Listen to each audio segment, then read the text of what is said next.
नमस्कार दर्शकों। भारत के ऑपरेशन सिंदूर के दौरान चीन, तुर्की और अजरबैजान का असली चेहरा पूरी दुनिया के सामने आ गया। पाकिस्तान ने इस दौरान भारत पर जो ड्रोन और मिसाइलें दागे वो मेड इन चाइना और तुर्की के थे।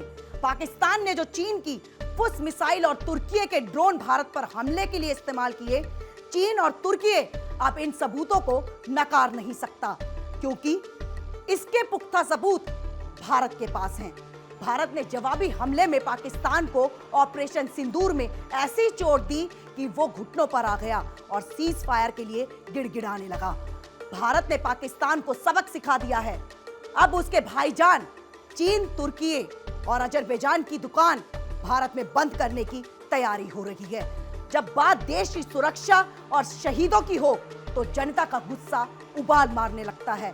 हाल ही में जम्मू कश्मीर के पहलगांव में हुए आतंकी हमले में 26 निर्दोष लोगों की जान चली गई थी। इस दौरान जब पूरी दुनिया ने भारत के इस कदम का समर्थन किया, तब कुछ देश ऐसे भी थे जो पाकिस्तान के साथ खड़े नजर आए।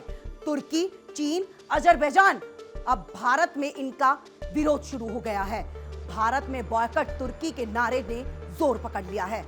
अब हम आपको जो बताने जा रहे हैं उस पर गौर कीजिए। इस बात में कोई शक नहीं है कि भारत के ऑपरेशन सिंदूर के जवाब में पाकिस्तान ने जो ऑपरेशन बरयान अल मरसूस लॉन्च किया था, दरअसल वो ऑपरेशन पाकिस्तान का था ही नहीं, बल्कि यह ऑपरेशन तुर्की और चीन का था।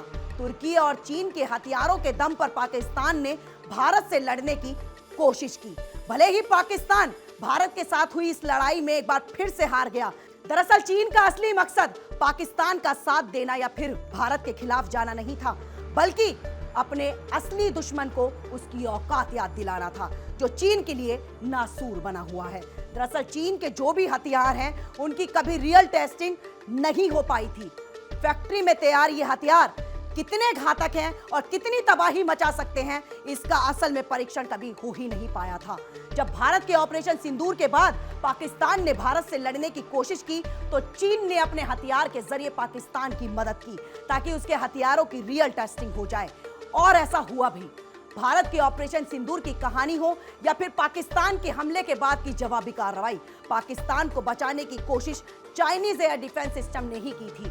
अब भारत ने तो इस एयर डिफेंस सिस्टम को ध्वस्त कर दिया, लेकिन पाकिस्तान इसे मानने को राजी नहीं है। ना ही चीन इस बात को मान रहा है कि उसका बनाया एयर डिफेंस सिस्टम नाकाम हो गया है। उल्टे चीन ब्रिटिश अखबार के जरिए इस बात को पेश करने की कोशिश कर रहा है कि चीन के हथियारों की वजह से ही पाकिस्तान को भारत के खिलाफ बढ़त मिली है। अब है तो ये सरासर झूठ ही, लेकिन इस झूठ की बदौलत ही चीन अपने सबसे पुराने दुश्मन को अपनी ताकत दिखाने की कोशिश कर रहा है। ये सबसे पुराना दुश्मन आखिर है कौन? तो वो है ताइवान, जिसका आधिकारिक नाम है रिपब्लिक ऑफ चाइना।